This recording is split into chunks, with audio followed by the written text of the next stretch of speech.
Thanks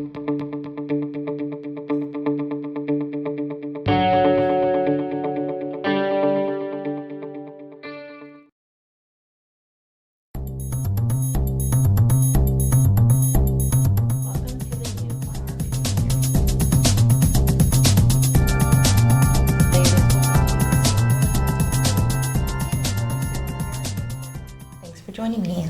Thanks, Kimmy. What's the biggest thrill and challenge of being a team lead? That's a good question. I think it's exciting to be part of a process for change and improving programs. Working with someone to get a job, or kind of feeling like we're almost just checking the boxes off and sending someone on their way isn't as far as we need to go. So I find it really exciting to look at the whole person and figuring out how we can best serve them and support them in long-term change. I think the challenge of being a team lead is working with some really fantastic team members who are very good at their jobs and also very busy in their jobs. So balancing the need for deadlines and a lot of dedicated work in the 1R process, and also supporting them in doing their work in their day jobs, and balancing all of that. That's a really important point about your team members. Can you remind us who is on your team? We have Kevin Penn, Reggie Boyer, Cynthia Luska, and Andrea Miller, and they are a fantastic team. Great. So I have your team's challenge statement here. May I read it? Sure.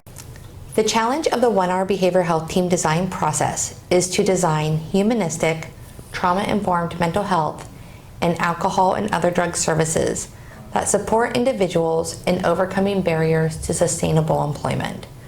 Our objective will be to achieve greater collective impact by smoothly and seamlessly integrating behavioral health care programs with all other aspects of the 1R program design. So I noticed that you use the term humanism. Can you share how your team is defining the word and how humanism will help us better address participant issues? Absolutely. Humanism actually comes out of psychology. It stresses the need to look at the whole person to better serve them and help them move forward in their recovery. It also stresses in the movement the use of empathy. And when we did a lot of research, and we've talked to a lot of agencies and participants, we've really learned that one of the core competencies of staff and one of the most important pieces of our work is empathy, and approaching everything with empathy. Empathy is trauma-informed, it's very welcoming, and it makes people feel comfortable and heard. Great.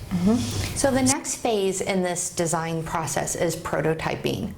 What are you most excited about learning in the prototype phase? I'm interested to find out how it all fits together. So I think that, we are working on what we think looks really good. I'm interested to see if we can put this together with the other teams and truly create multidisciplinary teams working together and collaboratively.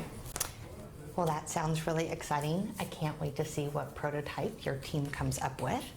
And thank you so much for joining me today, Anne. You're welcome.